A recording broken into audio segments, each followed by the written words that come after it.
పావుకాసు మహేష్ రెడ్డి. నేను జూల కంత్రినో జూల కంటినో మా కుటుంబం ఏంటో మాచర్ల నియోజకవర్గ ప్రజలందరికీ తెలుసు. నువ్వు ప్రత్యేకంగా మా కుటుంబాన్ని పరిచయం చేయాల్సిన అవసరం ఏం లేదు. 3 సార్లు వరుసగా 3 సార్లు మా కుటుంబంలో 3 తరాలను గెలిపించారు. మేము కంత్రి వాళ్ళము, మంచోళ్ళము, మాచర్ల నియోజకవర్గ ప్రజలందరికీ తెలుసు. మేము కంత్రి వాళ్ళమే అయి ఉంటే ఈ సంవత్సరంన్నర కాలంలో మీ పార్టీకి నో ఎంట్రీ బోర్డు పడి ఉండేది. గుర్తుపెట్టుకో.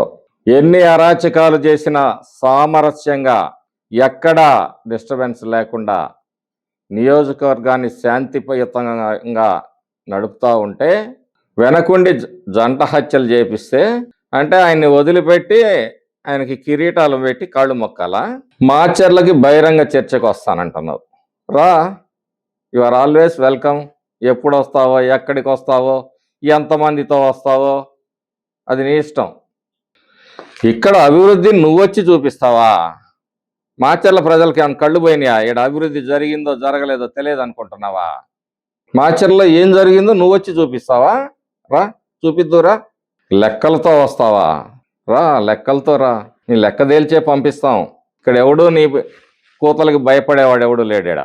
నిన్న చెప్పాను, సాధింపులు, వేధింపులు, తప్పుడు కేసులు, అక్రమ వసూళ్లు అన్నిటినీ భరించి కూడా ఈరోజు మాచర్ల నియోజకవర్గంలో శాంతిని కాపాడుతా ఉన్నాం.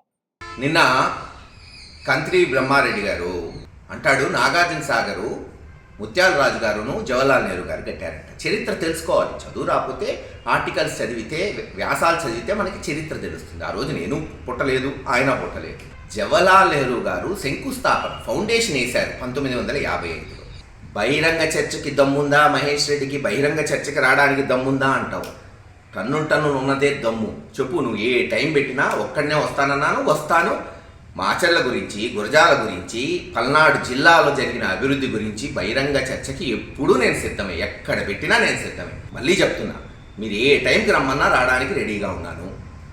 మాట్లాడితే వరికి పుడసాల పూర్తి చేశాడు అంటాడు మహేష్ రెడ్డి. నేను ఎప్పుడు అన్నాను పూర్తి చేశామని? పర్యావరణ అటవీ శాఖ ఏదైతే అనుమతులు చాలా కష్టమైంది, అది వాస్తవం. అది ఎవరు చేసినా కష్టమే. అది ఆ అనుమతులన్నీ జగన్మోహన్ రెడ్డి గారి నాయకత్వంలో రామకృష్ణారెడ్డి గారు, కృష్ణదేవరాయలు గారు ఇద్దరు కష్టపడి తీసుకొచ్చారు. అదే చెప్పాను.